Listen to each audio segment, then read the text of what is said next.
My dear student, मैं आपका Sakir sir must do जो सामाजिक विज्ञान का कक्षा 2 का वर्ष 2021-22 टर्म के लिए सेकंड टर्म के लिए जो आपका जो कोर्स कंटेंट है उसके बारे में डिस्कस करेंगे हम यहाँ पे, जो कि मेन चैप्टर हैं आपके, जिसमें से आपको ज़्यादा से ज़्यादा अध्ययन करने की ज़रूरत है।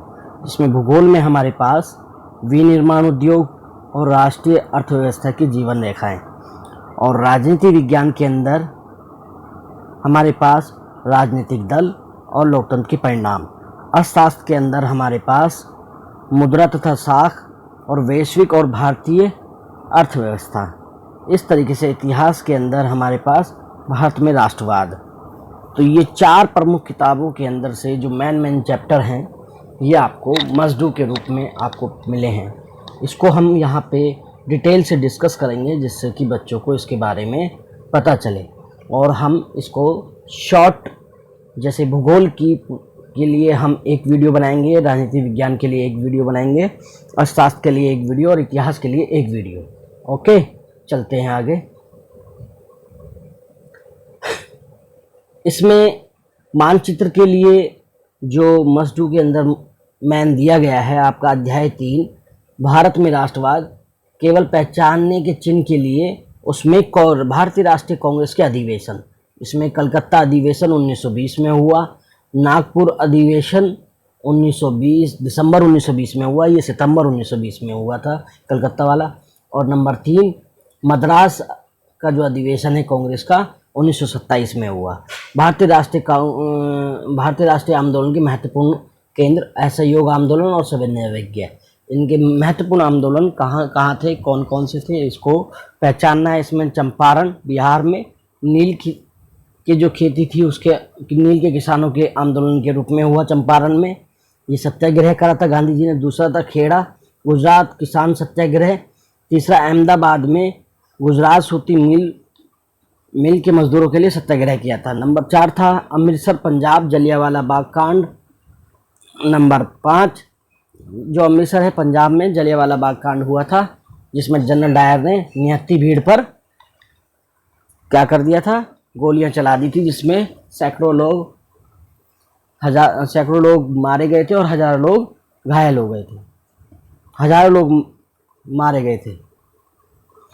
चौरा चोरी उत्तर प्रदेश में हुआ, असहयोग आंदोलन को समाप्त करना पड़ा चौरा चोरी हिंसा के बाद। ये आपको देखना है मैप के अंदर। डांडी गुजरात, जहाँ सविनय अवज्ञा आंदोलन शुरू हुआ, यानी कि नमक कानून को तोड़कर गांधी जी ने सविनय अवज्ञा आंदोलन। इस तरीके से भूगोल के अंदर आपका अध्याय 5 खनिज और ऊर्जा के संसाधनों को ढूंढना व चिन्हित करना, जैसे तापीय केंद्र नामरूप, सिंगरौली, रामगुंडम, और फिर उसके आणविक केंद्र हो गए नरोरा, कलकंप, काकापारा और तारापुर। इसके बाद अध्याय 6 से विनिर्माण उद्योग से केवल ढूंढना है चिन्ह को, इन क्षेत्रों को देखना है मैप पर। सूती वस्त्र उद्योग में मुंबई, इंदौर, सूरत, कानपुर, कोयम्बटूर। लोहा इस्पात संयंत्र दुर्गापुर, बोकारो, जमशेदपुर, भिलाई, विजयनगर, सैलम। इसके बाद तीसरा सॉफ्टवेयर और टेक्नोलॉजी पार्क नोएडा, गांधीनगर, मुंबई, पुणे, हैदराबाद, बंगलोर, चेन्नई, तिरुवनंतपुरम। अध्याय 7 में से राष्ट्रीय अर्थव्यवस्था की जीवन रेखाओं में जो देखना है, मुख्य पतन कांडला मुंबई, मार्मागोवा, न्यू मंगलोर, कोचीन, तुतिकोरिन, चेन्नई, विशाखापट्टनम, पारादीप, हल्दिया। अंतर्राष्ट्रीय हवाई पतनों में अमृतसर में राजा सांसी, दिल्ली में इंदिरा गांधी अंतर्राष्ट्रीय हवाई अड्डा, और मुंबई में छत्रपति शिवाजी, और चेन्नई के अंदर मीनबंकम, और कोलकाता के अंदर नेताजी सुभाष चंद्र बोस, और हैदराबाद के अंदर राजीव गांधी एयरपोर्ट। इस तरीके आपको ये मैप के अंदर, मैप का ये काम है आपका, मैप में ये देखने हैं आपको क्वेश्चन, ठीक है। ये ब्लूप्रिंट देख लें कि कितने क्वेश्चन नंबर उससे पूछे जाएंगे और कितनी वेटेज होगी। जैसे ए सेक्शन है, सेक्शन ए में आपको 5 क्वेश्चन पूछे जाएंगे और वेटेज उसमें 2 होगी और वर्ड आपके 40 वर्ड में होंगे और ये 10 मार्क्स के होंगे। फिर सेक्शन बी में आपके 3 क्वेश्चन पूछे जाएंगे, 3 वीटेज होगी, इसमें 80 वर्ड में आपको आंसर देना है, तो ये 9 नंबर के हो गए। फिर उसके सेक्शन सी में आपके 2 क्वेश्चन और ये 5 नंबर की वीटेज होगी इन्हें, और 120 वर्ड में देना है, ये 10 नंबर के हैं। इसके बाद डी सेक्शन आपके 2 क्वेश्चन और ये 4 अंकों की वीटेज होगी, और इस तरीके से आपके ये केस बेस्ड क्वेश्चन होंगे, ये आपको 8 नंबर में होंगे। और इसके बाद डी सेक्शन जो आपका एक क्वेश्चन होगा और इसमें वीटेज 3 नंबर की होगी, और ये मैप बेस होगा, यानी मैप से आपके 3 नंबर के आएंगे। टोटल आपका 40 नंबर का पेपर आएगा। इसको सभी बच्चे ध्यान से समझ लें कि किस जगह से कितनी वीटेज मिल रही है। ओके, अब भूगोल में पहला चैप्टर है हमारा चैप्टर 6 विनिर्माण उद्योग। इसको समझेंगे विनिर्माण उद्योग को। ठीक है, भूगोल में पहला चैप्टर है आपका विनिर्माण उद्योग। इसके अंदर अब विनिर्माण किसे कहते हैं? कच्चे पदार्थ को मूल्यवान उत्पाद में परिवर्तित कर अधिक मात्रा में उत्पादन करने को विनिर्माण कहते हैं। जैसे लोहा अयस्क से लोहा और इस्पात लोहा अयस्क से लोहा और इस्पात बनाना, यानी स्टील और लोहा बनाना, और बॉक्साइट से एल्युमिनियम बनाना। ये क्या कहलाता है? हमारा विनिर्माण उद्योग। ठीक है, ये हमारा क्या कहलाता है? विनिर्माण उद्योग। विनिर्माण उद्योग के महत्व, इसके जो इम्पोर्टेंट महत्व क्या क्या हैं? कृषि आधुनिकीकरण में सहायक, कृषि के आधुनिकीकरण में सहायक। जैसे कि पहले खेती हल से होती थी, बैलों के द्वारा होती थी, अब क्या हुआ? ट्रैक्टर बना दिए गए, आधुनिक मशीनों का उत्पादन किया गया। ये सब क्या करते हैं? विनिर्माण उद्योग आधुनिक कृषि में सहायक करते हैं। इसके बाद रोजगार के साधन उपलब्ध करवाना, रोजगार के साधन उपलब्ध करवाना, ये भी क्या कहते हैं? विनिर्माण उद्योग का। क्योंकि विनिर्माण उद्योग में बड़ी मात्रा में श्रम की ज़रूरत पड़ती है, और जो कि कंटिन्यूसली, यानी लगातार आपको श्रम की ज़रूरत पड़ती है, श्रमिकों की, स्किल वाले कारीगरों की, तो वो विनिर्माण उद्योग उपलब्ध कराता है उनको रोजगार। क्षेत्रीय असमानताओं को कम करना, ये भी आपको बताया था कि क्षेत्रीय असमानताओं को किस प्रकार से विनिर्माण उद्योग कम कर सकता है। जैसे कि जिस क्षेत्र में आपका रोजगार के अन्य साधन उपलब्ध नहीं है, तो वहाँ पर विनिर्माण उद्योग को लगाकर वहाँ पर रोजगार उपलब्ध कराया जाता है। और क्षेत्रीय असमानताएं, जैसे कि आप दिल्ली में हैं, वो आप क्या कहते हैं, छत्तीसगढ़ में हैं, और छत्तीसगढ़ में दिल्ली के लोग भी काम करेंगे, महाराष्ट्र के भी काम करेंगे, हर स्टेट के काम करेंगे। इस तरीके से क्षेत्रीय असमानताएं भी कम हो जाएंगी, और वहाँ पर आय का अर्जन होगा, जिससे कि उस क्षेत्र का विकास होगा।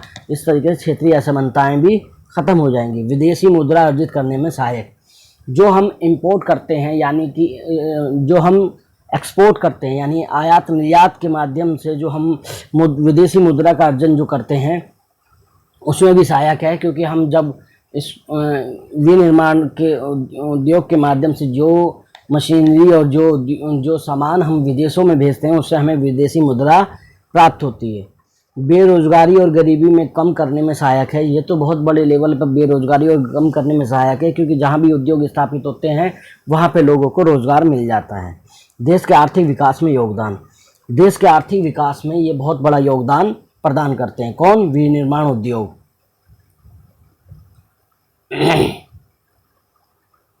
कृषि और उद्योग एक दूसरे के पूरक हैं।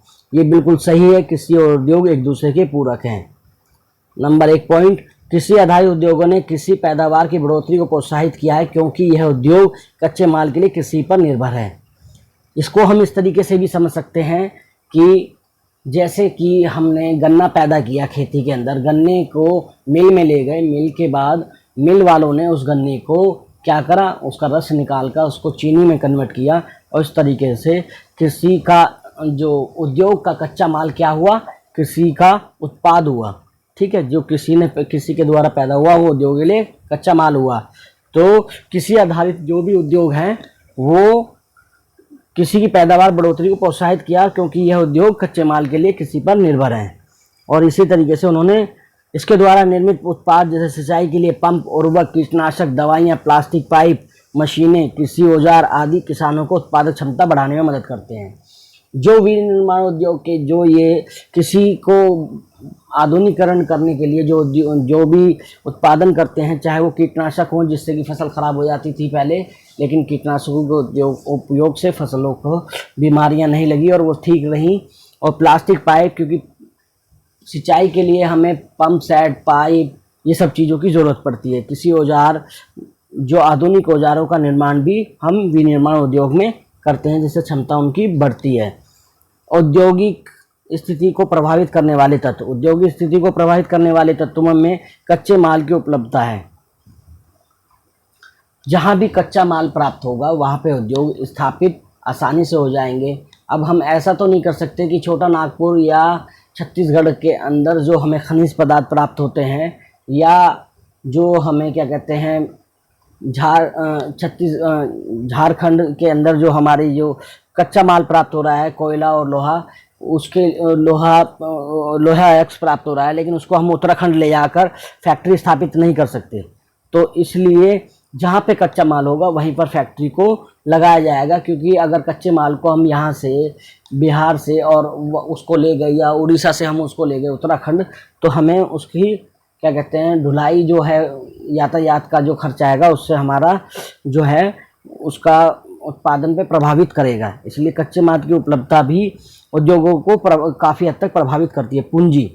पूंजी तो महत्वपूर्ण अंग होता है, क्योंकि किसी भी फैक्ट्री या कंपनी को लगाने के लिए पूंजी का, पैसे का बहुत ज़रूरत है। पूंजी मतलब पैसा, धन, ये बहुत ज़रूरी है। इसी से हम मशीनें वगैरह, एम्प्लॉई वगैरह, ये सब का इंतज़ाम करते हैं। तो पूंजी भी बहुत अहम योगदान देता है। ऊर्जा के संसाधन, जैसे मैंने बताया कि लोहा और इस्पात उद्योग के लिए ऊर्जा की बहुत ज़्यादा ज़रूरत है। तो जहाँ पर ऊर्जा के संसाधन उपलब्ध होंगे वहीं पर लोहा और इस्पात उद्योगों को स्थापित किया जा सकता है।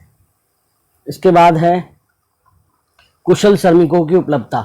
ये बहुत बड़ा अहम रोल है कि जहाँ पर कुशल श्रमिक होंगे वहाँ पे वहीं पर उद्योग स्थापित किए जाएंगे। अगर स्किल लेबर नहीं है हमारे पास तो उसको उद्योगों को स्थापित नहीं किया जा सकता। इसको इस तरीके से समझें कि जैसे आपका अभी आप देख रहे होंगे कि बहुत से उद्योग, जैसे कि आपके उनके लिए उनके यहाँ पर कुशल श्रमिकों के साथ साथ इंजीनियर, ये सब चीज़ें चाहिए। और तो जब अगर उनके पास सब कुछ है, उनके पास क्या है, कच्चे माल की उपलब्धता है, पूंजी है, ऊर्जा के संसाधन है, लेकिन उनके पास स्किल लेबर नहीं है, तो वो उत्पादन में सहयोग नहीं कर सकते। और नंबर 5, बाजार। उद्योगों के लिए बाजार भी बहुत महत्वपूर्ण चीज़ है, क्योंकि हमने सब चीज़ करा। क्या करा हमने? उद्योगों से कच्चा माल के लेकर, पूंजी लगाकर, ऊर्जा के संसाधन का इस्तेमाल करके और कुशल श्रमिकों की उपलब्ध को लगाकर हमने सामान तैयार किया, लेकिन उसको बेचने के लिए हमारे पास बाज़ार नहीं है, तो हम उसका क्या करेंगे? तो इसलिए बाज़ार भी काफ़ी हद तक उद्योगों को प्रभावित करता है। इसके बाद है औद्योगिक प्रक्रिया। औद्योगिक प्रक्रिया प्रारंभ होने के साथ साथ नगरीकरण भी प्रारंभ होता है। ये बिल्कुल बहुत सही उदाहरण है। जहाँ जहाँ उद्योग स्थापित होते हैं वहाँ वहाँ नगरीकरण शुरू हो जाता है। जैसे कि आपने देखा होगा टाटा स्टील, तो जमशेदपुर के आसपास आपने देखा होगा कि टाटा कंपनी की वजह से वहाँ पर शहरीकरण की व्यवस्था भी शुरू हो गई। जैसे बैंकिंग, बीमा, परिवहन, श्रम, वित्तीय सलाह आदि उपलब्ध कराते हैं। इस प्रकार औद्योगिकरण और नगरीकरण एक साथ चलते हैं। ये बिल्कुल सही है। इसके बाद उद्योगों का वर्गीकरण हम मुख्य आधार पर, निम्नलिखित आधार पर कहते हैं। सबसे पहले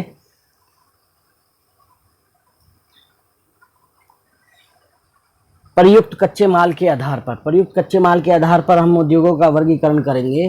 तो उसमें कृषि आधारित, जो उद्योग कृषि से कच्चा माल प्राप्त करते हैं, जैसे सूती वस्त्र उद्योग, रबड़, चीनी, चाय, वनस्पति तेल उद्योग आदि, तो वो कृषि आधारित उद्योग कहलाते हैं। जैसे कपड़े की मिल है तो वो वहीं पर स्थापित होगी जहाँ पर हमें कृषि से कपास का उत्पादन होता होगा। कपास से कपड़े के धागा बनेगा, धागे के बाद वो कपड़े मिल में कपड़ा बनेगा, और कपड़े के बाद वो कपड़ा मार्केट में जाएगा। मार्केट में जाने के बाद वो टेलर उसको लेगा, व्यक्ति उसको खरीदेंगे, फिर उसको टेलर के पास ले जाएंगे और उससे फिर शर्ट बनेगी। ये शर्ट वाला आपने चैप्टर पढ़ा होगा कभी कि एक कमीज वाला, ये बहुत अच्छा उदाहरण है कच्चे माल का, कृषि आधारित उद्योगों का। दूसरा है खनिज आधारित उद्योग, जो उद्योग खनिजों को कच्चे माल के रूप में प्रयोग करते हैं, जैसे सीमेंट, मशीन, औजार बनाने वाले उद्योग, यानी जिनके लिए कच्चे माल के रूप में खनिजों का इस्तेमाल होता है। जैसे कि मैं अभी बताया था कि लोहा अयस्क यानी हेमनाटाइट, मैग्नेटाइट नाम के जो अयस्क हैं, ये लोहे के अयस्क हैं। इससे क्या होता है, लोहा और इस्पात उद्योग का स्थापित होता है। इन्हीं से मशीनें वगैरह बनती है। जहाँ पर सीमेंट बनाने की चट्टानें मिलेंगी, खाने मिलेंगी, वहीं से ही सीमेंट की फैक्ट्रियां भी स्थापित की जा सकती हैं। तो सीमेंट आधारित यानी खनिज आधारित उद्योग हैं, जिसमें आपके सीमेंट, मशीन और औजार बनाने वाले आदि उद्योग आते हैं। अब इनको हम दूसरे तरीके से देखते हैं, प्रमुख भूमिका के आधार पर उद्योगों का वर्गीकरण। प्रमुख भूमिका के आधार पर तो आधारभूत उद्योग, जिनके उत्पादन को दूसरे उद्योग कच्चे माल के रूप में प्रयोग करते हैं, जैसे लोहा, इस्पात, तांबा एवं एल्युमिनियम। प्लगलन उद्योग, ठीक है, जिनके उत्पाद को दूसरे उद्योग कच्चे माल के रूप में प्रयोग करते हैं, यानी वह उद्योग जिनके उत्पाद को दूसरे उद्योग कच्चे माल के रूप में उपयोग करते हैं, जैसे लोहा, इस्पात, तांबा, एल्युमिनियम। प्लगलन उद्योग, जैसे कि अगर बिजली की तारें बनती हैं तो उसमें तांबा और एल्युमिनियम की को इस्तेमाल किया जाता है। तो ये वह उद्योग हैं जो आधारभूत उद्योग, जिनके उत्पादन से कच्चे माल के रूप में उपयोग किया जाता है। यानी कि अगर लोहा और इस्पात उद्योग हैं और वह किस पर निर्भर हैं, वो बिजली के तार हुए और बर्तन हुए एल्युमिनियम के, और ये कल पुर्जे बनते हैं लोहे के। तो ये सब किस पे, आधारभूत उद्योगों पर के आधार पर उन आधारभूत उद्योग जिनके उत्पादन को दूसरे कच्चे माल के रूप में आते हैं, जैसे कि इस्पात और आपको अभी एल्युमिनियम की जो फैक्ट्रियां बताई थी कि जो अयस्क से एल्युमिनियम बनाते हैं, उन पर आधारित ये उद्योग होते हैं। इसके बाद है उपभोक्ता उद्योग, जिनका उत्पादन सीधा उपभोक्ता के द्वारा उपयोग हेतु होता है, जैसे चीनी, कागज़, सिलाई मशीन आदि। आपने देखा होगा कि चीनी का इस्तेमाल क्या कहते हैं, उपभोक्ता उद्योग के रूप में है। कागज़ का भी इस्तेमाल उपभोक्ता उद्योग के रूप में है, यानी इसको सीधा उपभोक्ता इस्तेमाल करते हैं, कोई दूसरा व्यक्ति नहीं करता है। इसके बाद आगे चलते हैं हम उद्योगों के वर्गीकरण में। तो इसके अंदर है पूंजी निवेश के आधार पर उद्योगों का वर्गीकरण। पूंजी निवेश के आधार पर उद्योगों का वर्गीकरण। लघु उद्योग जिन उद्योगों में अधिकतम निवेश 10 करोड़ रुपए तक किया गया हो, उसे लघु उद्योग कहा जाता है। यानी जिन कंपनियों में 10 करोड़ तक का निवेश किया जाता है, उन्हें लघु उद्योग कहते हैं। वृहद उद्योग जिन उद्योगों में निवेश 10 करोड़ रुपए से अधिक होता है, उन्हें वृहद उद्योग या बड़ा उद्योग कहा जाता है। अब हम इसका वर्गीकरण स्वामित्व के आधार पर करते हैं। स्वामित्व के आधार पर उद्योगों का वर्गीकरण। सार्वजनिक उद्योग, इन उद्योगों को सरकारी एजेंसियों द्वारा प्रबंधित तथा संचालित किया जाता है। उदाहरण के लिए Bharat heavy electrical limited, steel authority of India. यानी जो उद्योगों का प्रबंधन सरकार करती है, सीधा सिंपल शब्दों में, वह क्या कहलाते हैं, सार्वजनिक क्षेत्र के उद्योग कहलाते हैं। ठीक है, जिनका प्रबंधन यानी संचालन या जिनको चलाती है सरकारें, वो क्या कहलाते हैं, सार्वजनिक उद्योग कहलाते हैं। ठीक है, ये बहुत सिंपल तरीके से समझे। दूसरा पॉइंट है निजी क्षेत्र। जिन उद्योगों का स्वामित्व और संचालन, जिनके मालिक और जिनको चलाते हैं किसी एक व्यक्ति अथवा व्यक्ति समूह के द्वारा होता है, यानी या तो कोई एक व्यक्ति हो या व्यक्ति समूह हो, जैसे कि रिलायंस या टाटा या अडानी, ये जो हैं प्राइवेट कंपनियों के बहुत अच्छे उदाहरण हैं। इसमें टिस्को, बजाज ऑटो लिमिटेड, इस तरीके से आप इसको समझ सकते हो। अब इसके बाद है संयुक्त उद्योग। जिन उद्योगों को राज्य सरकार और निजी क्षेत्र के संयुक्त प्रयास से चलाया जाता है, वह उदाहरण oil India limited, oil OIL, ये जो है राज्य सरकार और निजी क्षेत्र के संयुक्त प्रयास से चलाए जाते हैं। इन्हें संयुक्त उद्योग कहते हैं। ठीक है, इसको पीपीपी मॉडल भी कहा जाता है, पब्लिक प्राइवेट पार्टनरशिप वाले उद्योग। इसके बाद हम आगे चलते हैं, सहकारी उद्योग। जिन उद्योगों का स्वामित्व कच्चे माल की पूर्ति करने वाले का उत्पादकों और श्रमिकों या दोनों के हाथों में होता है, इनमें लाभ हानि का विभाजन भी अनुपातिक होता है। उदाहरण महाराष्ट्र के चीनी उद्योग, केरल के नारियल उद्योग आदि। इसको बहुत अच्छे तरीके से आप समझ सकते हो, जैसे अमूल एक सहकारी उद्योग है। इसी तरीके से इसमें बहुत सारे एग्जाम्पल दिए, यानी कि जिसमें जिन उद्योगों का स्वामित्व यानी मालिक का जो हक है कच्चे माल की पूर्ति करने वाले उत्पादकों तथा श्रमिकों दोनों के हाथों में होता है। यानी उसके जो मालिक होते हैं, जो उस कंपनी में कच्चा माल देते हैं वो, और जो उस कंपनी में काम करते हैं श्रमिक, वो दोनों के हाथ में उसका मालिक का हक होता है। इसमें लाभ हानि का विभाजन भी अनुपातिक होता है, यानी इसमें जितना भी प्रॉफिट होगा वो अनुपातिक आधार पर आपस में बांट लिया जाता है। उदाहरण महाराष्ट्र के चीनी मिलें हैं वो, और केरल के नारियल उद्योग भी इसका उदाहरण है। और साथ में आपने मिल्क का जो दूध का उत्पादन गुजरात के अंदर आपने अमूल डेयरी फार्म सुना होगा, वो भी इसका बहुत अच्छा उदाहरण है, किसका, सहकारी उद्योग का।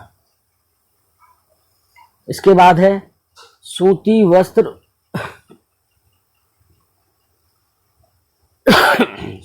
उद्योग। आरंभिक वर्षों में सूती वस्त्र उद्योग के महाराष्ट्र और गुजरात के कपास उत्पादन क्षेत्र तक ही सीमित था। यहाँ कपास बाजार, परिवहन पतनों यानी बंदरगाहों की समीपता, श्रम, नमी युक्त जलवायु आदि के कारण इन उद्योगों का स्थानीयकरण हुआ। यानी ये उद्योग यहाँ पर स्थापित हुए, इसके कारण निम्नलिखित थे। ठीक है, अब इसके लिए बुनाई के क्षेत्र में सुधार की आवश्यकता।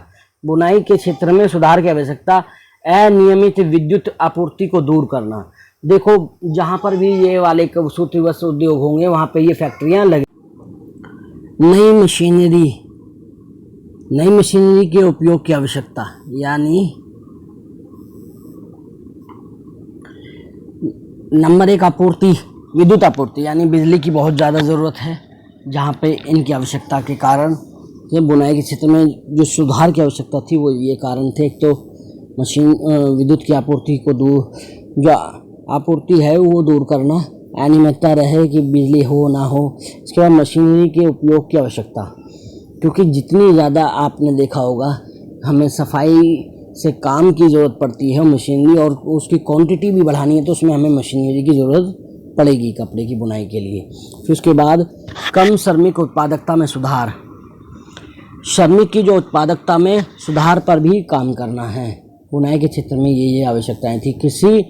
कृत्रिम वस्त्र उद्योग से प्रतिस्पर्धा, जो कृत्रिम वस्त्र उद्योग थे उससे प्रतिस्पर्धा के कारण भी हमें बुनाई में और ज़्यादा सुधार लाना था, कि जिससे कि हमारी और ज़्यादा इसमें फिनिशिंग आ सके कपड़े के अंदर। इसके बाद आपका अगला है पटसन उद्योग या जूट। पटसन जूट, आप इसको इस तरीके से समझ सकते हो, आपने कभी बोरी देखी होगी तो बोरी जो होती है वो जूट का बहुत अच्छा उदाहरण है। ठीक है ना। इसके बाद है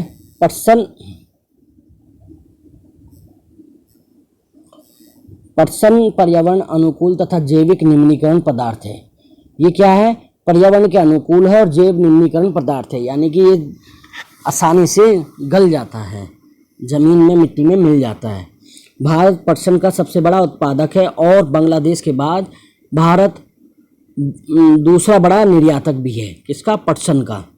अधिक पटसन उद्योग के हुगली नदी के तट पर स्थापित होने के कारण ज़्यादातर जो उद्योग हैं वो हुगली नदी, जो कि आपकी कलकत्ता के अंदर है, उसके तट पर स्थापित होने के कारण जो है निम्नलिखित हैं। इस तरीके से क्वेश्चन आ सकता है कि पटसन उद्योग का हुगली नदी के तट पर होने के क्या कारण हैं। तो नंबर 1 पॉइंट, पटसन उत्पादक क्षेत्रों की निकटता। पटसन उत्पादक क्षेत्रों की निकटता, सस्ता जल परिवहन, सस्ते श्रमिक उपलब्ध होना, निर्यात के लिए पत्तन उपलब्ध होना, कच्चे पटसन को संसाधित करने के लिए प्रचुर जल की उपलब्धता।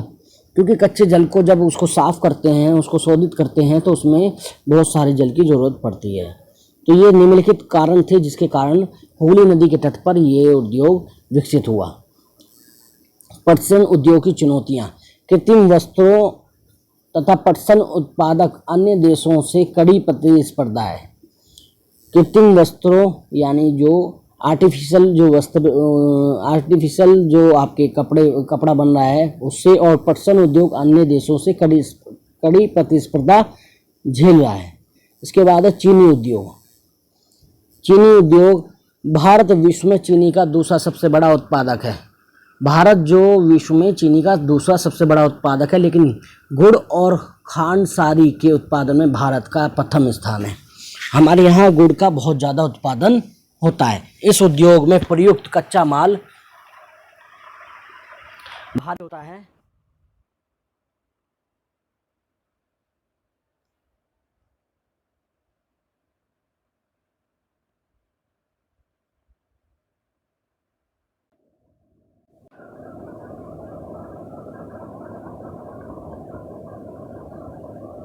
एक मिनट।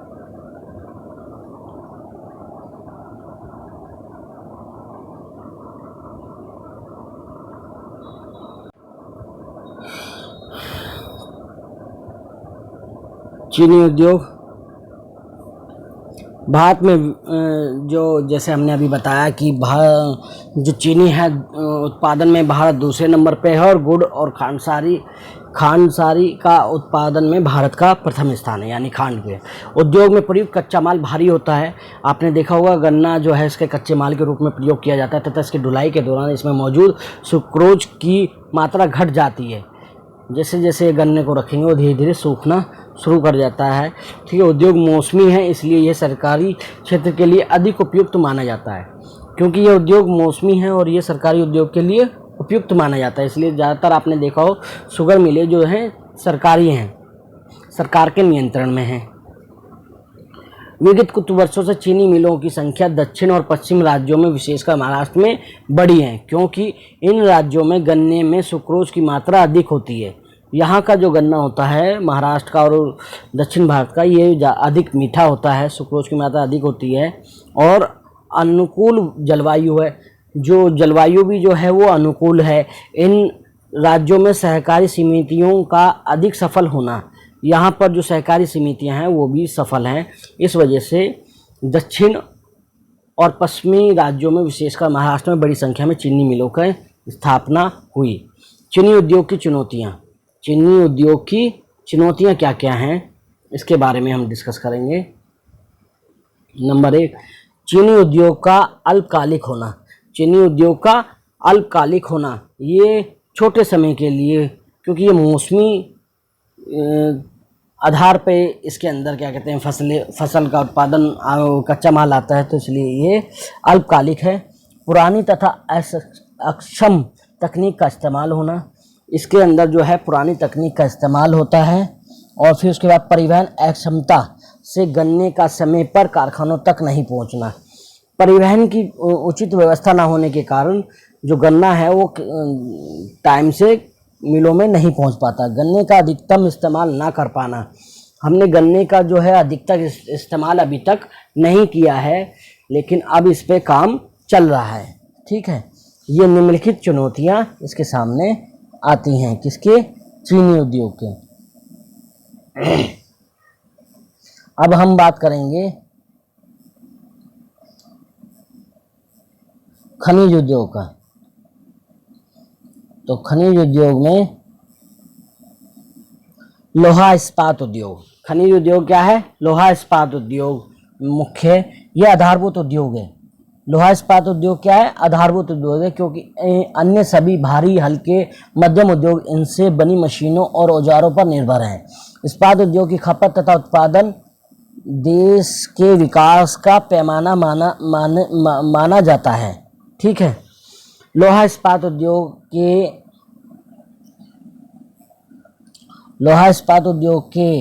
अयस्क कोकिन, कोल तथा चूना पत्थर का प्रयोग 4:2:1 में होता है। ये भी पता होना चाहिए कि लोहा इस्पात निर्माण के लिए लोहा अयस्क कोकिंग कोल तथा चूना पत्थर का उपयोग 4:2:1 में होता है। इस्पात को कठोर बनाने के लिए इसमें मैग्नीशियम की कुछ मात्रा भी मिलाई जाती है, जिससे कि इसको स्टील में कन्वर्ट किया जा सके। अधिकांश लोहा और इस्पात उद्योग छोटा नागपुर के पठारी क्षेत्र में संकेंद्रित है, क्योंकि यहाँ लोहा अयस्क कम लागत तथा उच्च कोटि में प्राप्त होता है। यहाँ सस्ता श्रमिक और बाजार भी उपलब्ध है। इस वजह से क्या है, ये ज़्यादातर उद्योग छोटे नागपुर के आसपास स्थापित हैं। एल्युमिनियम प्रगलन, यानी एल्युमिनियम को जहाँ गलाया जाता है, तो बॉक्साइड जो है एल्युमिनियम का अयस्क है, को कच्चे पदार्थ के रूप में प्रयोग कर एल्युमिनियम बनाने की प्रक्रिया की जाती है। इसके बाद है रसायन उद्योग। रसायन उद्योग, यह उद्योग दो प्रकार के हैं, कार्बनिक अकार्बनिक।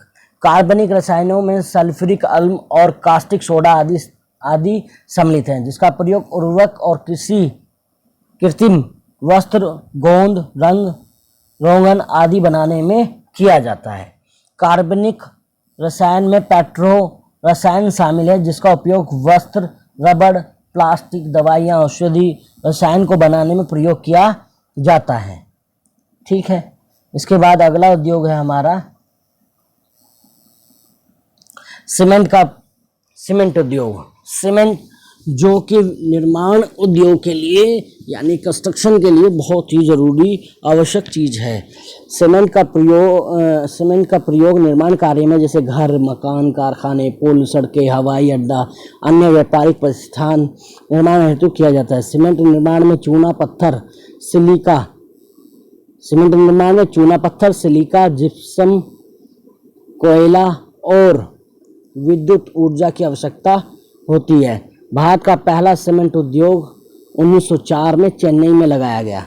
क्वेश्चन आ सकता है कि भारत का पहला सीमेंट उद्योग कहाँ लगाया गया, तो 1904 में चेन्नई में लगाया गया। इस उद्योग की इकाइयाँ गुजरात में लगाई गई, क्योंकि यहाँ से इसे खाड़ी देशों में आसानी से निर्यात किया जा सकता है, जहाँ इसकी मांग अधिक है। इसके बाद है अगला सूचना एवं प्रौद्योगिकी तथा इलेक्ट्रॉनिक्स उद्योग। बेंगलुरु को भारत की इलेक्ट्रॉनिक राजधानी भी कहा जाता है। इन उद्योगों में अधिकतर रोजगार सृजन हुआ है, जिसने महिला सशक्तिकरण को बढ़ावा दिया है। इस क्षेत्र में बीपीओज विदेशी मुद्रा अर्जित करने में महत्वपूर्ण योगदान निभाते हैं। ये जो हमारा सूचना और प्रौद्योगिकी तथा इलेक्ट्रॉनिक उद्योग है, ये बहुत ज़्यादा अब विदेशी मुद्रा अर्जित करने वाला उद्योगों में से बन चुके हैं। ठीक है। औद्योगिक प्रदूषण और पर्यावरण निम्नीकरण, ये क्वेश्चन आ सकता है कि औद्योगिक प्रदूषण और पर्यावरण निम्नीकरण के क्या कारण हैं। उद्योगों 4 प्रकार के प्रदूषण के लिए उत्तरदायी हैं: वायु प्रदूषण, जल प्रदूषण, तापीय प्रदूषण और ध्वनि प्रदूषण। ये मुख्य 4 प्रकार के प्रदूषण हैं। उद्योगों के कारण पर्यावरण निम्नीकरण की रोकथाम हेतु सुझाव। नंबर 1, विभिन्न प्रक्रियाओं में जल का न्यूनतम उपयोग किया जाए। उद्योगों के अंदर जल का न्यूनतम उपयोग किया जाए, क्योंकि जल प्रदूषण जो है सबसे ज़्यादा उद्योगों द्वारा होता है। जल को 2 या 2 से अधिक उत्तर अवस्थाओं में पुनः चक्रण किया जाए, यानी जो जल इस्तेमाल कर लिया जाए उद्योग में, उसको पुनः चक्रण करके फिर दोबारा से इस्तेमाल किया जाए। वर्षा जल का संचयन किया जाए। जो उद्योग हैं वो अपने यहाँ पर वाटर हार्वेस्टिंग के को लगाए और साथ में वर्षा जल का संचयन भी करे अपने उद्योगों के इस्तेमाल के लिए। नदियों तथा तालाबों में गर्म जल तथा अवशिष्ट पदार्थों को प्रवाहित करने से पहले उसका शोधन करना। जो नदियों में और तालाबों में हम जो गंदा जल या गर्म जल जो और अवशिष्ट पदार्थ उसमें नदियों में छोड़ते हैं, उससे पहले उसका संशोधन यानी उसको पहले प्योरीफाई किया जाए। जैसे यांत्रिक क्रियाओं द्वारा प्रथम शोधन, यांत्रिक क्रियाओं द्वारा उनका प्रथम शोधन किया जाए। द्वितीय जैविक क्रियाओं द्वारा द्वितीय संशोधन किया जाए। और तीसरा रासायनिक क्रिया और भौतिक प्रक्रियाओं द्वारा उसका तृतीय संशोधन किया जाए। पूरी तरीके से उसको फिल्टर करके उस पानी को छोड़ा जाए।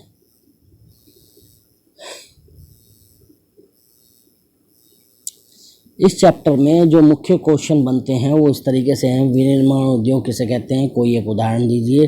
प्रमुख भूमिका के आधार पर उद्योगों का वर्गीकरण कीजिए। प्रथम सीमेंट उद्योग कहाँ पर स्थापित किया गया, सीमेंट के कोई दो उपयोग लिखिए। जैसे हमने अभी बताया था कि प्रथम सीमेंट उद्योग 1900 किसमें किया गया था, ये देखिए यहाँ पे 1904 में किया गया था, चेन्नई के अंदर लगाया गया था। ठीक है, इसके बाद है उद्योगों से होने वाले पर्यावरण प्रदूषण को रोकथाम के लिए कोई दो सुझाव दीजिए। इसके बाद 3 अंकों में क्वेश्चन पूछा, नदियों और तालाबों में अवशिष्ट पदार्थों को प्रवाहित करने से पहले उसका शोधन किस प्रकार किया जा सकता है। तो नदियों और तालाबों में अवशिष्ट पदार्थ पर पहुंचाने से पहले उसका शोधन यांत्रिक क्रियाओं द्वारा, जैविक क्रियाओं द्वारा, यांत्रिक क्रियाओं द्वारा, जैविक क्रियाओं द्वारा और रासायनिक क्रियाओं द्वारा करना चाहिए। ठीक है, फिर उसके बाद है अधिकांश जूट मिल हुगली नदी के तट पर क्यों मिलते हैं। तो इसका हमने ऊपर बहुत अच्छे से बताया है कि वहाँ पर पानी की अधिकता है, वहाँ का वातावरण सही है और वहाँ पर उस उद्योग के लिए पतन वगैरह जो पोर्ट हैं यानी कि बंदरगाह है वो नज़दीक है। निम्नलिखित कारण ऊपर लिखें। आरंभिक वर्षों में सूती वस्त्र उद्योग गुजरात महाराष्ट्र के उत्पादक क्षेत्रों तक सीमित थे, कारण बताओ। आरंभिक क्योंकि ये सब वहाँ पर इसलिए स्थित है क्योंकि वहाँ पर उसके लिए जो कच्चा माल उपलब्ध था और पतन नज़दीक थे जिससे उनका निर्यात किया जा सकता था। इस तरीके से हम इसको क्वेश्चन को अपने 3 पॉइंटों के माध्यम से 3 से 4 पॉइंट लिखें। आप ये ध्यान रखें सोशल साइंस में पॉइंट के हिसाब से आंसर आपको देने हैं।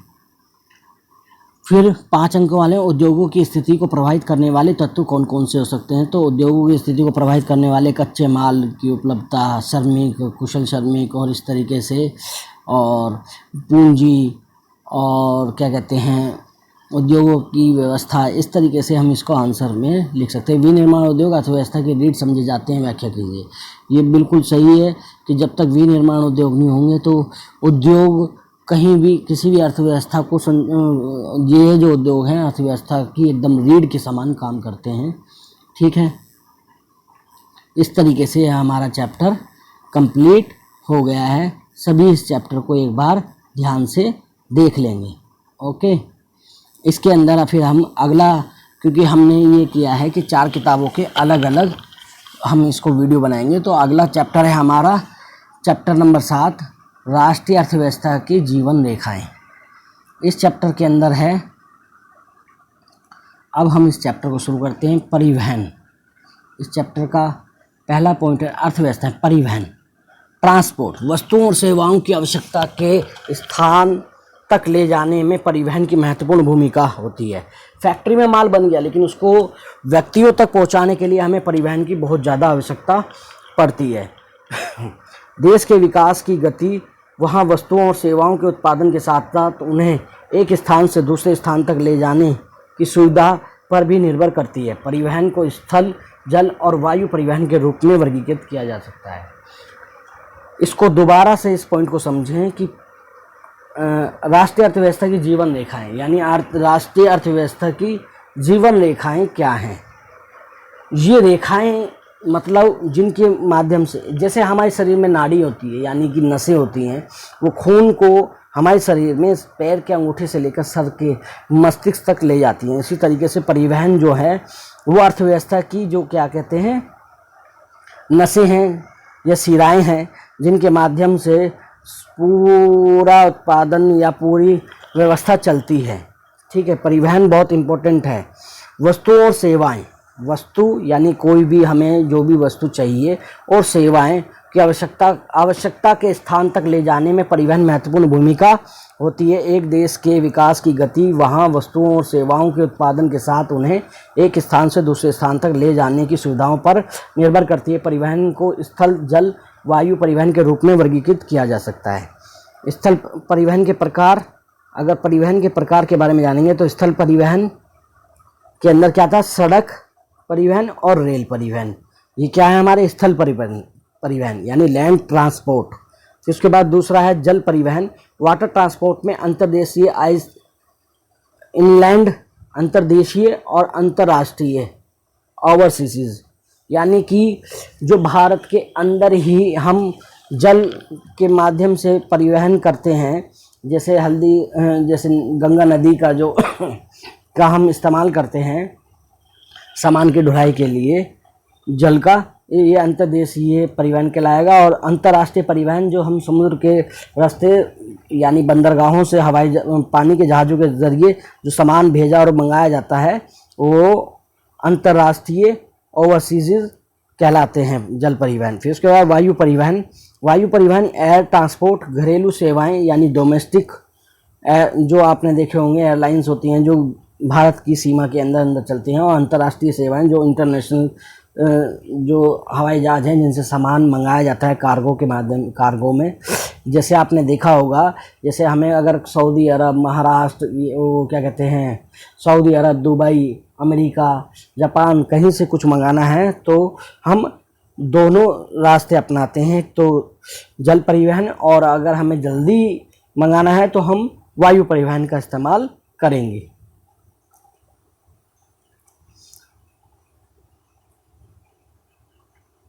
स्थल परिवहन। स्थल परिवहन सड़क परिवहन की निम्नलिखित विशेषताएं हैं। स्थल परिवहन में जो सड़क परिवहन है उसकी निम्नलिखित विशेषताएं हैं। नंबर 1, भारत विश्व के सर्वाधिक सड़क जाल वाले देशों में से एक है। जिस देश में सबसे ज़्यादा सड़कों का जाल है उसमें से एक भारत भी है। क्योंकि यहाँ जनसंख्या ज़्यादा है तो यहाँ परिवहन की आवश्यकता भी ज़्यादा पड़ती है। हमारी जनसंख्या विश्व में सेकंड नंबर पे आती है। और फिर उसके बाद है मार्ग और व्यवस्था में सड़क परिवहन रेलवे परिवहन की अपेक्षा सस्ता है। जो हमारे सड़कें हैं वो जो हैं रेलवे परिवहन की अपेक्षा जल्दी और सस्ते में तैयार हो जाती हैं।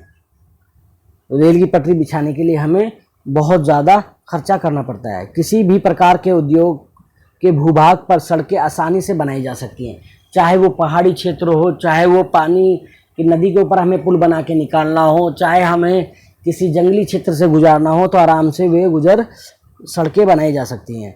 सड़क परिवहन के कारण ही सुविधाएं घर घर पहुंच पाती हैं। सड़क परिवहन के कारण ही सुविधाएं घर घर पहुंच पाती हैं। अगर आपके घर तक पहुंचने के लिए सड़क नहीं होगी तो आपके घर तक पहुंचना कठिन हो जाएगा।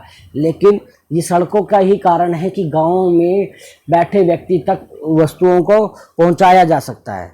रेलवे परिवहन भी कुछ हद तक सड़क परिवहन पर निर्भर करता है। अगर रेलवे स्टेशन जाना है तो हमें घर से रेलवे स्टेशन जाने के लिए सड़कों का इस्तेमाल ही करना पड़ता है। तो रेलवे परिवहन भी बहुत हद तक सड़क परिवहन पर निर्भर करता है। रेल परिवहन की विशेषताएं। रेल परिवहन की विशेषताएं हैं लंबी दूरी की यात्राएं तथा वस्तुओं के परिवहन का रेलवे प्रमुख साधन है। एक तो लंबी दूरी की यात्रा करना, क्योंकि सड़कों पर जो गाड़ियां हैं लंबी दूरी पर जो है उतने अच्छे तरीके से परिवहन नहीं कर सकते, और वस्तुओं और परिवहन को रेलवे प्रमुख साधन है।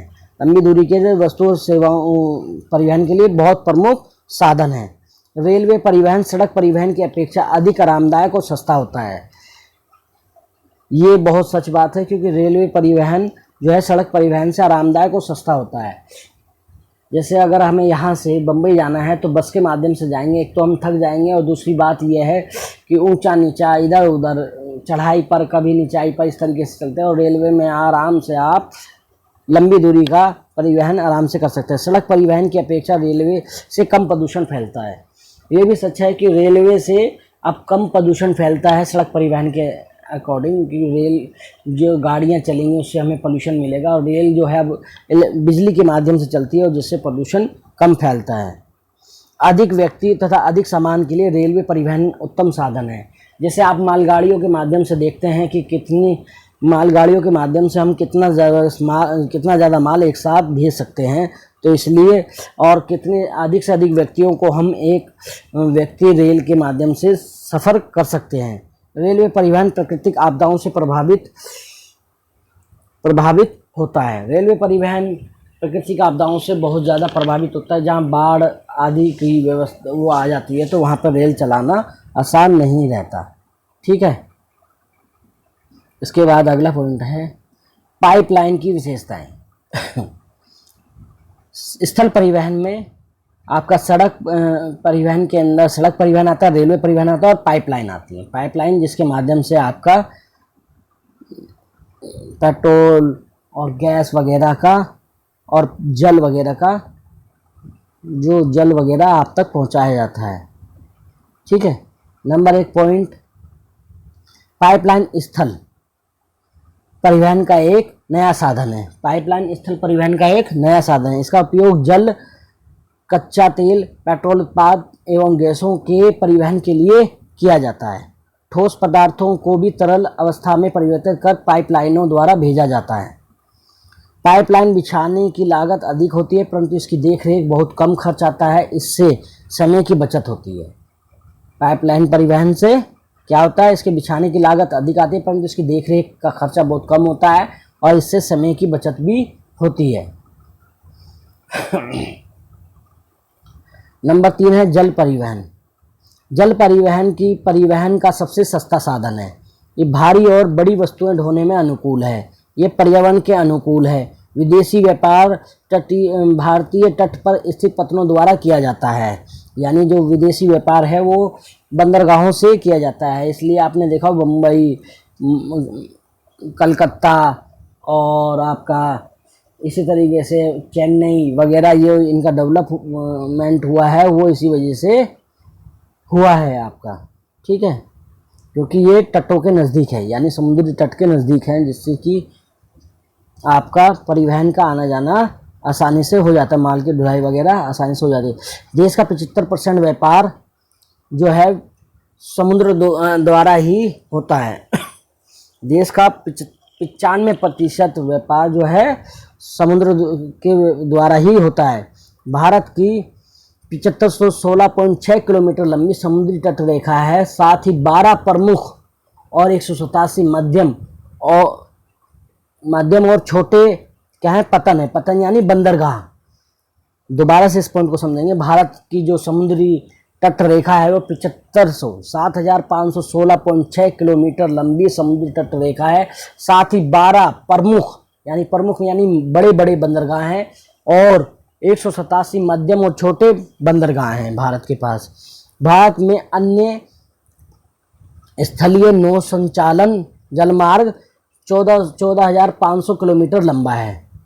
यानी यानी भारत के अंदर जो चलने वाले जलमार्ग है वो 14,500 किलोमीटर लंबा है, आंतरिक जलमार्ग। इसके बाद है वायु परिवहन। वायु परिवहन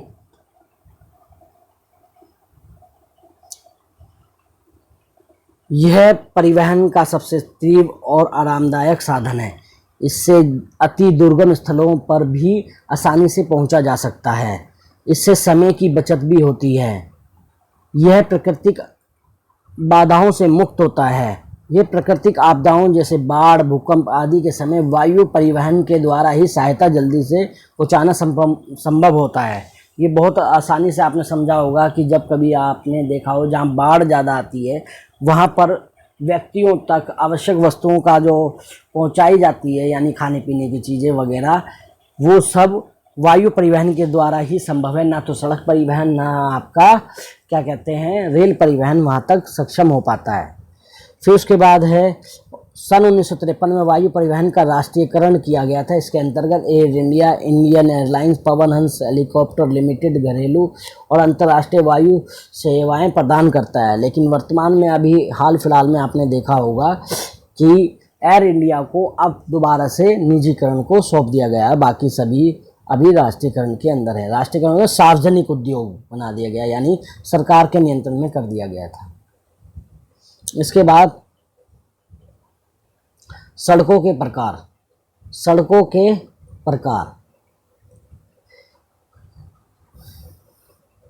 स्वर्णिम चतुर्भुज महाराजमार्ग योजना, ये बहुत इम्पोर्टेंट है और इससे रिलेटिव बहुत बार क्वेश्चन भी आते हैं। नंबर 1, भारत सरकार द्वारा दिल्ली, कोलकाता, चेन्नई, मुंबई और दिल्ली को जोड़ने वाली 6 लेन वाली महाराजमार्ग को स्वर्णिम चतुर्भुज कहते हैं। अब इसको समझ लें कि मुंबई से चेन्नई और दिल्ली, इस तरीके से दिल्ली से कलकत्ता और मुंबई से चेन्नई और दिल्ली को जोड़ने वाली 6 लेन वाली महाराजमार्ग को स्वर्णिम चतुर्भुज योजना कहते हैं।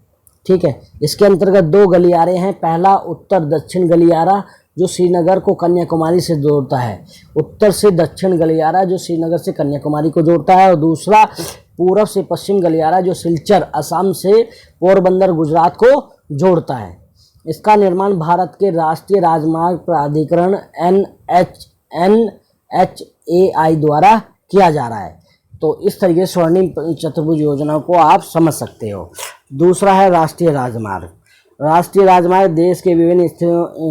देश में स्थित विभिन्न भागों को जोड़ने वाले मार्ग राष्ट्रीय राजमार्ग कहलाते हैं, नेशनल हाईवे कहलाते हैं। इनका निर्माण और रखरखाव केंद्रीय लोक निर्माण विभाग यानी CPWD द्वारा किया जाता है। ये सेंट्रल गवर्नमेंट के अधीन आते हैं। दिल्ली एवं अमृतसर के बीच ऐतिहासिक सहरसा सूरी मार्ग राष्ट्रीय राजमार्ग संख्या 1 के नाम से जाना जाता है। जो दिल्ली से अमृतसर के बीच में ऐतिहासिक सहरसा सूरी मार्ग जो है वो राष्ट्रीय राजमार्ग संख्या 1 कहलाता है। राष्ट्रीय राज्य मार्ग कहलाते हैं राज्यों की राजधानी को जिला मुख्यालय से जोड़ने वाली सड़कें, यानी जो जिले हैं उसके मुख्यालय से और राजधानी को जोड़ने वाली सड़कों को राज्य मार्ग कहलाते हैं। ठीक है। इनकी व्यवस्था तथा निर्माण का कार्य सार्वजनिक निर्माण उद्योग PWD द्वारा किया जाता है, जो राज्य सरकार के अधीन होता है। जिला मार्ग जिले के विभिन्न प्रशासनिक केंद्रों को जिला मुख्यालय से जोड़ना, यानी जिले के जो प्रमुख प्रशासनिक जैसे कि बड़े अस्पताल हैं या पुलिस स्टेशन हैं और आपके जो अन्य अधिकारियां हैं उनके स्थानों को जिला मुख्यालय से, कलेक्टर ऑफिस से जोड़ने वाले मार्ग को जिला मार्ग कहते हैं। इनकी व्यवस्था जिला परिषद द्वारा किया जाता है। इनकी व्यवस्था और इनका रखरखाव जिला परिषद के माध्यम से किया जाता है। सीमांत सड़कों के निर्माण से दुर्गम क्षेत्रों तक पहुंचना आसान हो जाता है और इन क्षेत्रों के विकास में सहायता मिलती है। सीमांत सड़कों द्वारा सेना और सैन्य सामग्री आसान हो जाता है, जिससे देश की सुरक्षा को बल मिलता है। और इनका निर्माण भी सीमा सुरक्षा बल सीमा संगठन अलग से बनाया हुआ है, जो इन सड़कों का रखरखाव वो क्या कहते हैं निर्माण करती है। याद रखने वाली बातें जो हैं वो निम्नलिखित हैं इस चैप्टर के अंदर। नंबर 1, ग्रामीण क्षेत्रों को शहरों से जोड़ने वाली सड़कें प्रधानमंत्री ग्रामीण सड़क परियोजना के अंतर्गत विकसित की जाती हैं। पक्की सड़कों को बारहमासी सड़कें भी कहा जाता है। ये क्वेश्चन आता है, बारहमासी सड़कें किन्हें कहा जाता है? तो पक्की सड़कों को बारहमासी सड़कें भी कहा जाता है, क्योंकि कच्ची सड़कें वर्षा ऋतु में अनुपयोगी हो जाती हैं। कच्ची सड़कों पर बारिश में उसका इस्तेमाल नहीं किया जा सकता, मुश्किल हो जाता है।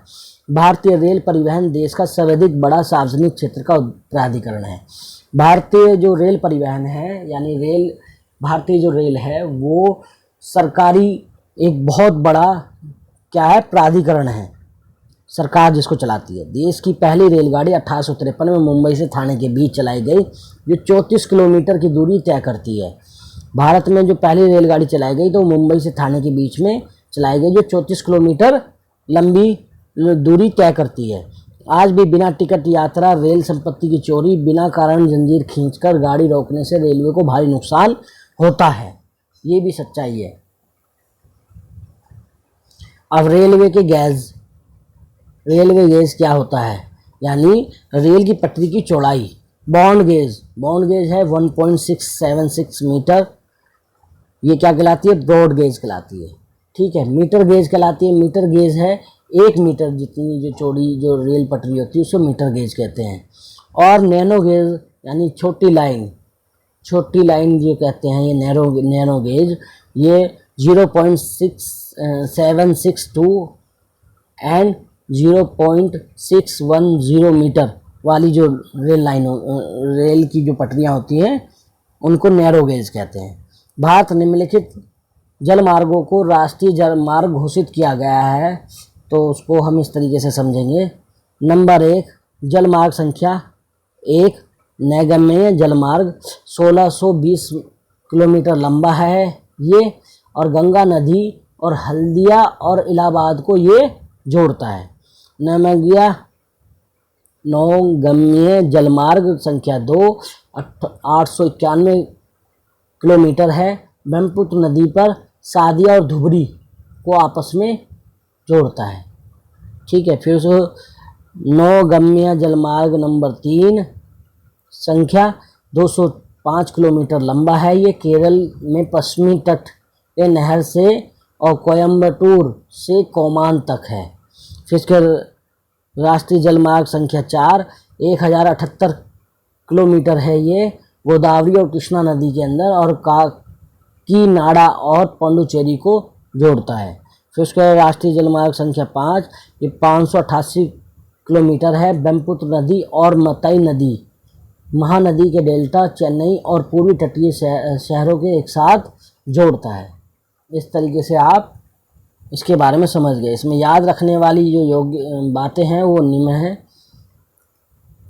स्वतंत्रता प्राप्ति के पश्चात कच्छ में कांडला पतन पहले पतन के रूप में विकसित किया गया। यह पतन मुंबई सबसे बड़ा पतन होने वाले व्यापारिक दबाव को कम करने के लिए था। इसे दीनदयाल पतन के नाम से भी जाना जाता है। इस तरीके से पूछा है दीनदयाल पतन कहाँ पर है और यह कांडला पतन का विकास क्यों किया गया, क्योंकि बम्बई पर ज़्यादा लोड था बाहर से जहाज आने जाने का, इसलिए कांडला पतन का स्वतंत्रता प्राप्ति के बाद विस्तार विकास किया गया और इसे दीनदयाल पतन के नाम से भी जाना जाता है। ये ज्वारीय पतन है। ज्वारीय यानी समुद्र के अंदर जो लहरें उठती हैं और डाउन होती हैं उसे ज्वारीय उसको ज्वार कहते हैं और ये एक ज्वारीय पतन है। यानी जब समुद्र का पानी ऊपर चढ़ता है तो तब यहाँ पे जहाज़ों को क्या कहते हैं पतन के पास लाया जा सकता है। भारत का सबसे प्राचीन कृत्रिम आर्टिफिशियल पतन चेन्नई में है।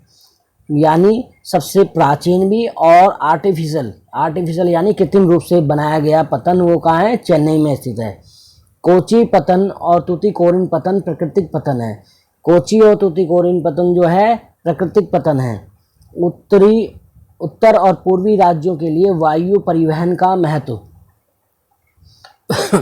उत्तर पूर्वी राज्यों के लिए वायु परिवहन का महत्व बहुत ज़्यादा है, क्योंकि वहाँ तक आसानी से नहीं पहुँचा जा सकता, वहाँ के रास्ते दुर्गम है, इसलिए वायु परिवहन वहाँ के लिए सर्वोत्तम है। उत्तर और उत्तर पूर्वी वायु सेवाओं को आम आदमी तक उपलब्ध करवाने हेतु विशेष प्रबंध किए गए, क्योंकि यहाँ बड़ी नदियाँ, ऊंची पहाड़ियाँ, घने जंगल तथा निरंतर बाढ़ और एक सामान्य बात है जिससे स्थल परिवहन से यहाँ पहुँचना अत्यंत कठिन है। हवाई यात्रा ने इन दुर्गम क्षेत्रों तक पहुँचना सरल कर दिया है। हवाई परिवहन के कारण ही उत्तर पूर्वी राज्यों में विकास संभव हो पाया है।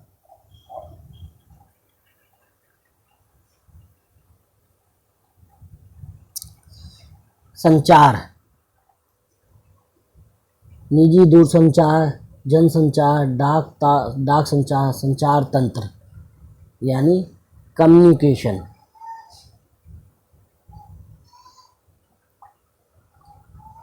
इसके बाद है इसको हम इस तरीके से संचार सेवाओं की सहायता से संदेशों को पहुंचाना तथा प्राप्त करना सरल हो गया है। आधुनिक संचार सेवाओं से क्षण भर में ही विश्व के किसी भी कोने से आप अपने संदेश को पहुंचा सकते हैं। इंटरनेट वगैरह के माध्यम से आप किसी संदेश को एक ही समय में कई लोगों तक पहुंचाना जनसंचार कहलाता है। जनसंचार के मुख्य साधन है दूरदर्शन, रेडियो, समाचार पत्र, सिनेमा और अब इंटरनेट, फेसबुक, यूट्यूब वगैरह ये सब भी जनसंचार के साधन बन चुके हैं। भारत का डाक जनसंचार तंत्र विश्व का सबसे बड़ा संचार तंत्र है। भारत का जो पोस्टल डिपार्टमेंट है यानी डाक संचार दूरसंचार तंत्र वो सबसे बड़ा है। ठीक है, लिफाफा बंद चिट्ठी और कार्ड पहली श्रेणी की डाक समझी जाती है, जिन्हें विभिन्न स्थानों पर वायुयान द्वारा पहुंचाया जाता है। एशिया में भारत दूरसंचार तंत्र टेलीकॉम नेटवर्क में सबसे अधिक विकसित है। भारत अंतर्राष्ट्रीय स्तर पर एक सॉफ्टवेयर महाशक्ति के रूप में उभरा है और इसके माध्यम से आधुनिक विदेशी मुद्रा अर्जित कर रहा है।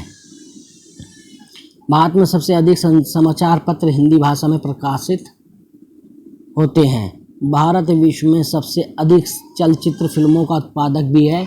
केंद्रीय फिल्म प्रमाणन board, central board of film certification Bharat और विदेश की सभी फिल्मों को प्रमाणित करता है। हाल ही में डाक संचार में शीघ्रता लाने हेतु 6 डाक मार्ग बनाए गए हैं।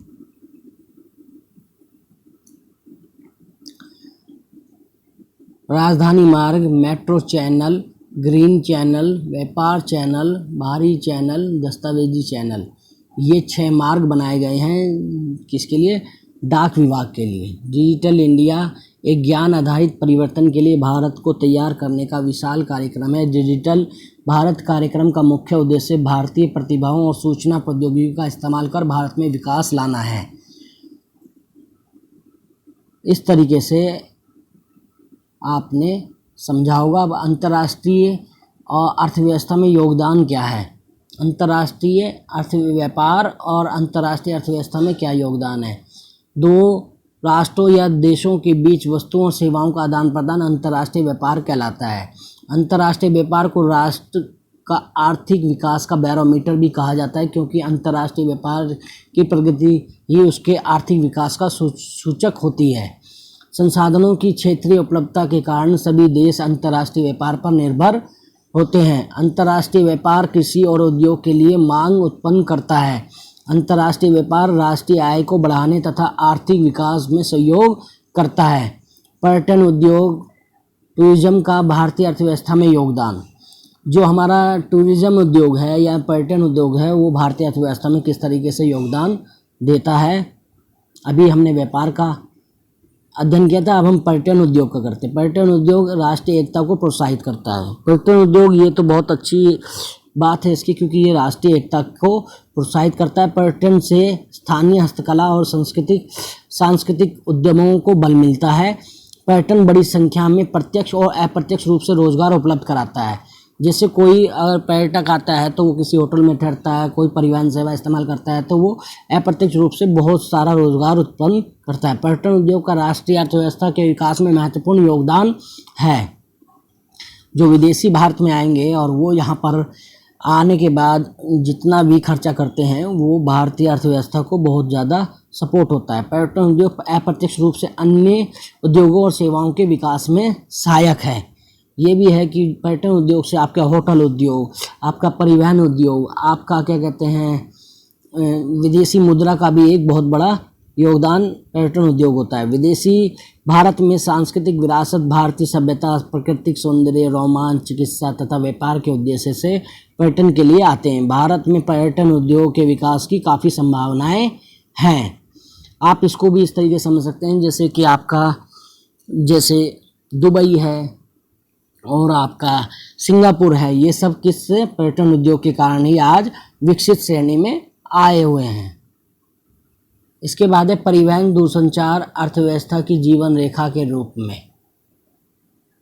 नंबर 1, संचार और परिवहन के बिना औद्योगिक समाज की कल्पना नहीं की जा सकती। ये बिल्कुल सत्य है कि बिना संचार के और परिवहन के औद्योगिक समाज की कल्पना नहीं की जाती। परिवहन की सहायता से ही कच्चे माल और निर्यात माल को तेजी से एक से दूसरी जगह पर भेजा जा सकता है। संचार उद्योगों के बीच संपर्क को सरल बना दिया है, जिससे विश्व के किसी भी कोने से व्यापार करना संभव हो पाया है। संचार के साधनों से ही हमें नई तकनीक, विभिन्न उत्पाद आदि की जानकारी प्राप्त होती है। परिवहन और संचार के साधनों के विकास में विश्व को एक ग्लोबल विलेज बना दिया है, यानी विश्व गांव बना दिया है। किसने? संचार और परिवहन के साधनों ने ही। इस तरीके से इस चैप्टर में निम्नलिखित क्वेश्चन आपको मिलेंगे। जैसे 1 नंबर वाले में जनसंचार के किन्हीं 2 साधनों के नाम बताओ, सीमांत सड़कों का महत्व पर प्रकाश डालो, चिकित्सा, परिवहन, पर्यटन से आप क्या समझते हैं। ठीक है। इसके बाद है भारत में आज भी रेल परिवहन को अनेक समस्याओं का सामना करना पड़ता है। कोई 3 बिंदु लिखो। वायु परिवहन की कोई 3 लाभ बताइए। उत्तर पूर्वी राज्यों में वायु परिवहन क्यों महत्वपूर्ण है? क्योंकि वहां तक पहुंचना संभव नहीं होता। 5 अंकों वालों में सड़क परिवहन, रेल परिवहन किस प्रकार बेहतर है? भारतीय अर्थव्यवस्था में पर्यटन उद्योगों का क्या योगदान है? उदाहरण सहित बताइए। और परिवहन और जनसंचार साधनों के राष्ट्रीय अर्थव्यवस्था जीवन रेखाओं में क्या रेखाएं क्यों कहते हैं? इस तरीके से हमने ये वाला चैप्टर, ये वाली बुक कंप्लीट कर ली है। सभी छात्र इस पर अपना रिव्यू दें कि कैसा लगा आपको और इसमें क्या और सुधार किया जा सकता है। Thank you. मेरे चैनल को सब्सक्राइब करें और इसको मोटिवेट करें कि आपके लिए ये एग्ज़ाम ओरिएंटेड है ये वीडियो, सभी इसको अवश्य देखें।